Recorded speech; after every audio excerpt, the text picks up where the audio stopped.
సాధారణంగా హీరో, హీరోయిన్‌లు తాము అడిగినంత రెమ్యునరేషన్‌లు ఇస్తేనే సినిమాలకు ఓకే చెప్తారు. ఇప్పుడే కాదు, గతంలో కూడా అదే సిట్యుయేషన్. హీరోయిన్‌ల విషయంలో డిమాండ్ అప్పట్లో మరీ ఎక్కువగా ఉండేదట.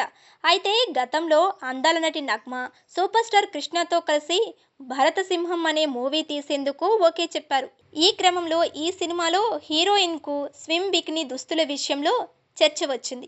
దీంతో డైరెక్టర్ సాగర్, నిర్మాత ఎల్వి రామరాజుకి నగ్మాకు కాస్ట్యూమ్ కుట్టించి ఇవ్వడం ఎందుకు, రెడీమేడ్‌గా కొనుక్కొని బిల్ పంపిస్తే మనం ఇచ్చేద్దాం అన్నారట.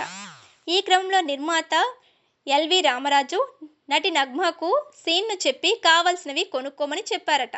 అయితే నగ్మ 2 బికినీలు కొనుక్కొని 60,000 బిల్ చేతిలో పెట్టింది. ఇది చూసి నిర్మాతకు, డైరెక్టర్‌కు దిమ్మ తిరిగిపోయింది. వెంటనే కోపంతో నిర్మాత సాగర్ ఏంటి 60,000 అని శివాలెత్తిపోయారు. ఈ బిల్ చెల్లించేది లేదు, డబ్బులా ఏమనుకుంటున్నావని మండిపడ్డారు. దీంతో నగ్మ సైతం డబ్బులు ఇవ్వాల్సిందేనని పట్టుబట్టారు. కాస్ట్యూమ్ కొనుక్కోమంటే ఇలా చేసావేంటి అని దర్శకుడు కూడా తిట్టారు. దీంతో నగ్మ ఏడ్చేసింది. ఆ తర్వాత తను ఈ సినిమా అవసరం లేదని వెళ్ళిపోయింది. అయితే మిగిలిన మూవీని ఆమె లేకుండానే చిత్ర యూనిట్ పూర్తి చేశారు. ఈ విషయంలో సూపర్ కృష్ణ చెప్పినా కూడా నగ్మ వినిపించుకోలేదట.